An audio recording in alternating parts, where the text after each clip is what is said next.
Thursday Thrills.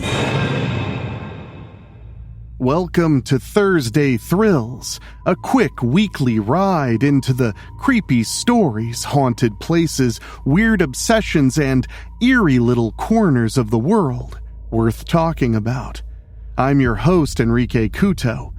Tonight, we're going out on the water, not in the bright, rented pontoon boat way.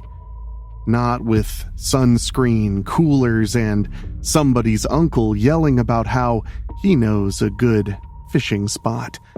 I mean the other kind of lake trip. The one where the sun goes down, the trees turn black around the shoreline, the surface gets so still it looks unreal, and suddenly every ripple feels like it has a purpose you don't know about. Because lake monsters are one of the oldest horror tricks in the world, and somehow they still work. You can explain away a shadow in the hallway. You can say the sound upstairs was just the house settling. But a dark lake, a lake doesn't have to do anything. It just sits there, deep, cold, patient. And if something big moves under the surface, you only get to see the smallest part of it. That is the brilliance of lake monster folklore.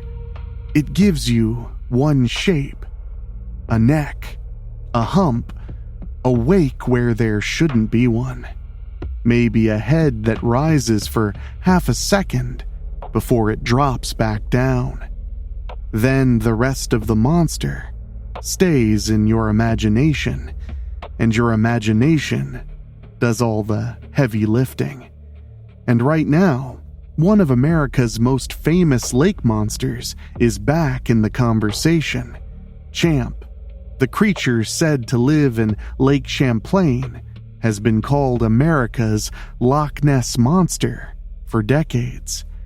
Lake Champlain stretches for roughly 125 miles along New York, Vermont, and Quebec, and the monster stories around it are not some tiny local rumor that 3 guys at a bait shop invented over a summer and some beers. The legend has been part of the region for generations. Some tourism pages lean into sightings, local history, and the fun of searching the lake. Museums and exhibits have treated Champ as both folklore and science bait, a mystery that lets people ask what we see, what we misread, and what we want to be true. Recently, filmmakers Richard Rossi and Kelly Tabor claimed they noticed something strange in footage shot on Lake Champlain for a children's movie, Lucy and the Lake Monster. According to coverage of the claim, they didn't spot it in the moment. They noticed it later, while reviewing footage, and described a long, skinny shape moving behind their boat. The History Channel's The Unexplained reportedly took interest in the footage, which is exactly the sort of detail that makes the internet lean forward and go, okay, wait a minute. And that is where Champy gets fun. Not because the footage automatically proves a monster, because it doesn't. A lake is a wonderful factory for mistakes. Logs and driftwood move, birds dive into the water for food, fish roll around and do whatever the hell they want. Wind can make wakes that look alive. Reflections can stitch 2 ordinary things into a single, impossible one. A camera can flatten distance and turn a small object near the lens into a giant shape out in the water. But the feeling is real. Imagine you're out there. The boat motor is off. The camera is rolling because you're trying to get some pretty lake footage. Shouldn't be too hard. The lake is gorgeous. You're concentrating on continuity, not cryptids. You get home, days pass, then one night you're scrubbing through the video, and there it is, in the background. Something you didn't see when you were actually there. That is a special kind of haunting. A ghost in the footage. A monster that didn't show up to the party until later. The lake didn't scare you while you were on it. It waited until you were safe. Champ isn't alone, of course. Loch Ness is still the heavyweight champion of this entire category. Nessie has had everything. Eyewitnesses, photographs, expeditions, sonar scans, hoaxes, tourist gift shops, skeptical debunkings, and people who will go to their graves insisting something enormous lives in that Scottish water. And in 2026, the Loch Ness hunt went high-tech again. The Loch Ness quest brought together monster hunters, curious visitors, and scientific explorers with an underwater drone nicknamed Micro Millie, mapping parts of the loch bed in detail. The search focused on Urquhart Bay, a place associated with sightings and dramatic underwater terrain. That's the modern lake story in miniature. Old legend, new technology, and the same ancient question under all of it. What is down there? The spooky part is that better technology does not always kill a legend. Sometimes it feeds it. If the drone finds nothing, believers say the loch is huge and the creature simply moved. If the drone finds a cave, a trench, a weird shape, or even a sunken movie prop, the mystery mutates. Suddenly, the story isn't, "Is there a monster?" It becomes, "What else is hidden down there?" And that is why these legends not only survive, but thrive.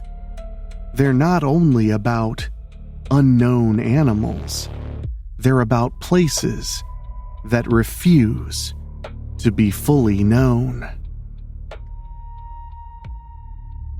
What lake monsters always do beautifully is travel. Every region wants its own version. Scotland has Nessie and Lake Champlain has Champ, of course. Bear Lake between Utah and Idaho has the Bear Lake Monster, a serpentine creature promoted in the 1860s and still tied to local folklore. Texas has the Lake Worth Monster, which is less elegant lake serpent and more, what if a goat man started throwing tires at teenagers? Sounds like a fun time to me. That one exploded in 1969 around Greer Island and Lake Worth, with newspaper reports, late-night monster hunts, and the kind of local panic that feels right out of a drive-in movie. Then there are one of my favorites, sewer alligators, the big city cousin of lake monsters. They're not usually described as supernatural per se, but they check the same boxes. Something impossible, reptilian, and patient, living beneath ordinary life. You're not on a dark lake anymore. You're walking down a sidewalk. You step over a manhole cover. Steam rises through the holes. And just for 1 second, your brain says, what if there are eyes under there? New York's sewer alligator legend became famous because it feels almost believable.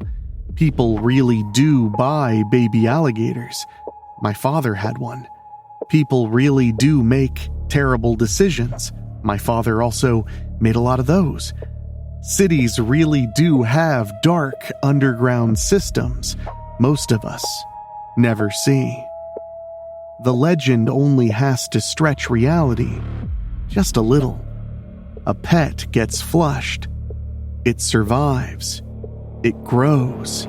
It learns the tunnels. Suddenly, every sewer grate is a mouth full of teeth.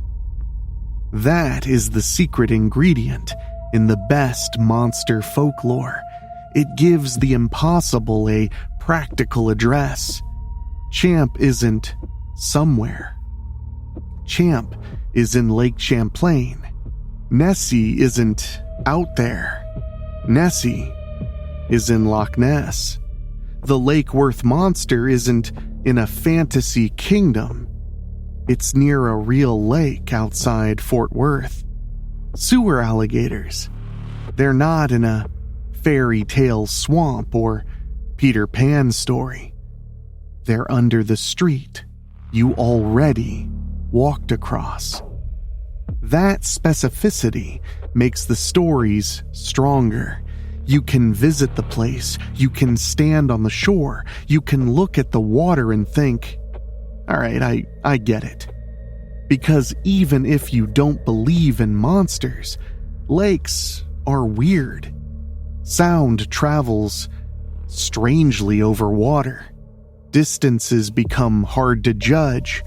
A swimming deer can look like a beast. A line of birds can become humps.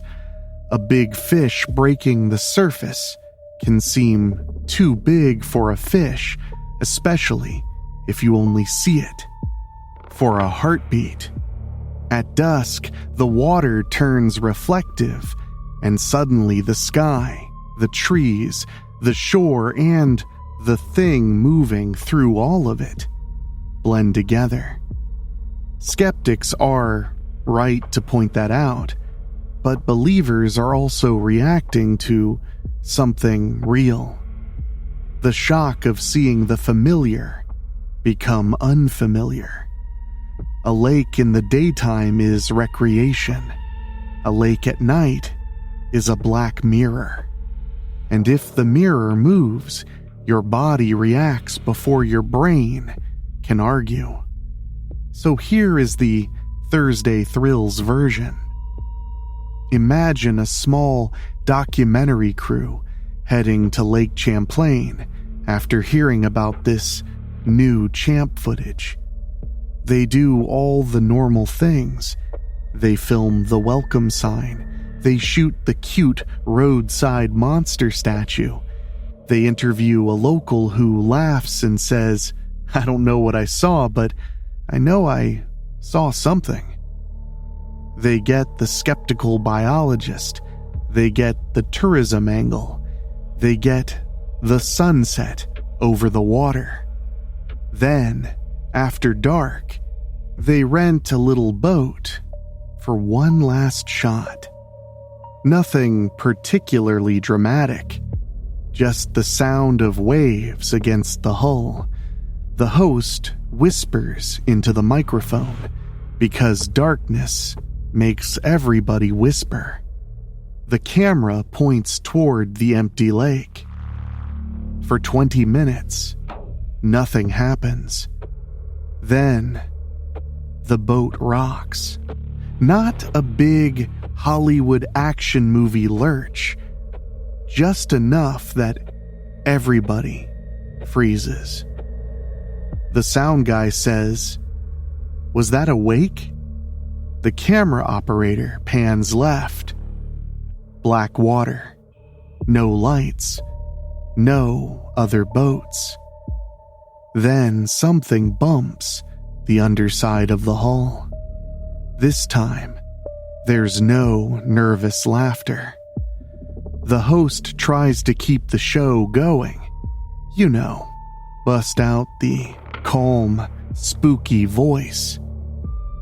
We may have just felt something beneath the boat. But the words come out too fast. The lake is too quiet. Even the insects on shore seem to have gone silent. A ripple appears 10 feet away. Then another one farther out. Then a third behind them. The sound guy says, "There's more than one." The host tells him to, in so many words, keep his opinions to himself. They start the motor. It coughs once and dies. Because, of course it does. Horror knows how boats work. Then the water beside them rises. Nothing clean enough to identify. Just a long, slick curve pushing up beneath the surface as if something enormous is turning over in its sleep. The camera catches maybe 2 seconds before the operator drops it. Screaming, splashing, the boat spinning, the shore lights suddenly very far away. And then, in the morning, the boat is found drifting, empty. No damage or blood, no monster teeth in the fiberglass, just a dead camera, a wet microphone, and one memory card sealed in a cracked plastic case. When investigators review the footage, most of it is useless. Black water, shouting, the blur of a hand covering the lens. But near the end, there is one clear frame. Not of the monster, of the shore. Hundreds of people are standing there in the dark, shoulder to shoulder, perfectly still, watching the boat. And every single one of them is smiling. That is the twist I love about lake monsters. The creature might not be the scariest part. Maybe the lake is not hiding one beast, so much as hiding a whole town's secret. Maybe the legend survives because people keep feeding it. Maybe every monster story needs witnesses, and eventually, the witnesses become part of the whole thing. So, the next time you're near a lake and it's night, try this. Stand there for just a minute after everyone else has gone back to the car. Listen to the water. Watch the surface. Wait for the little ripples that seem to move against the wind. And if something rises, don't worry. You probably won't see enough to prove anything. That's how these stories get you. Not with proof, but with just enough. And of course, if you see too much, well, there's no guarantee you'll live to share the story. Come back tomorrow for more fear. Until then, lock your doors, as if that will help.